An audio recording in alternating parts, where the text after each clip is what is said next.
Erravelli farm house లో కేసీఆర్ తో కేటీఆర్ భేటీ అయ్యారు. నిన్నటి ఏసీబీ విచారణ అంశాలను కేసీఆర్ కు వివరించారు కేటీఆర్. ఇక కేటీఆర్ తో పాటు ఎర్రవెల్లి ఫామ్ హౌస్ కు వెళ్లారు హరీష్ రావు.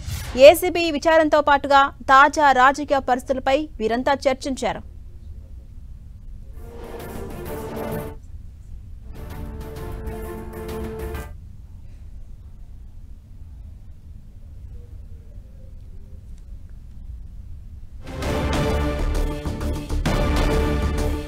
ఇదే అంశంపై మరింత సమాచారం మా ప్రతినిధి శ్రీకాంత్ అందిస్తారు. శ్రీకాంత్,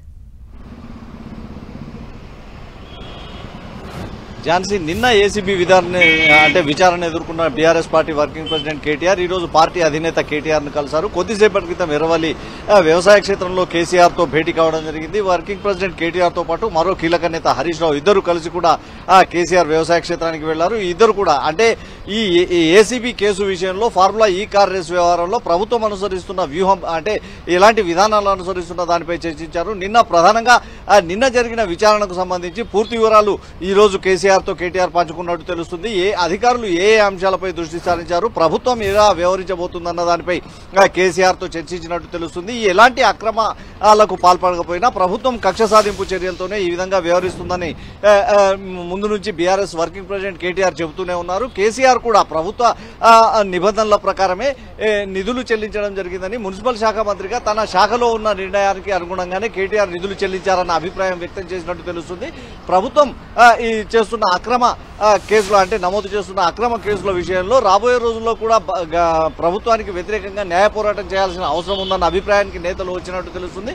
ప్రభుత్వం కక్షపూరితంగా వ్యవహరిస్తున్న ఇలాంటి కేసులను ఎదుర్కొనేందుకు సిద్ధంగా ఉన్నామని బీఆర్ఎస్ వర్కింగ్ ప్రెసిడెంట్ కేటీఆర్ ప్రకటన కూడా చేశారు. ఈ నేపథ్యంలో నిన్న జరిగిన విచారణకు సంబంధించి పూర్తి స్థాయిలో వివరాలు అందించేందుకు కేసీఆర్ తో భేటీ కావడం జరిగింది.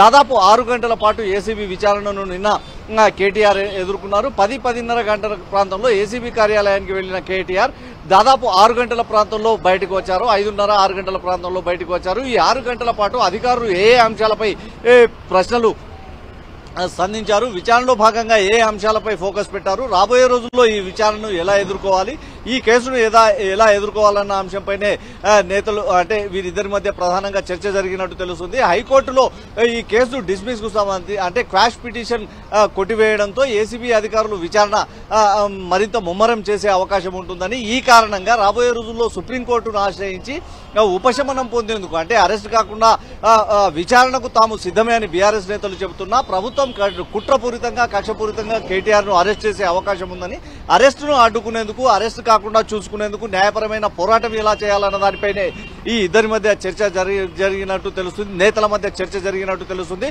రాబోయే రోజుల్లో బలమైన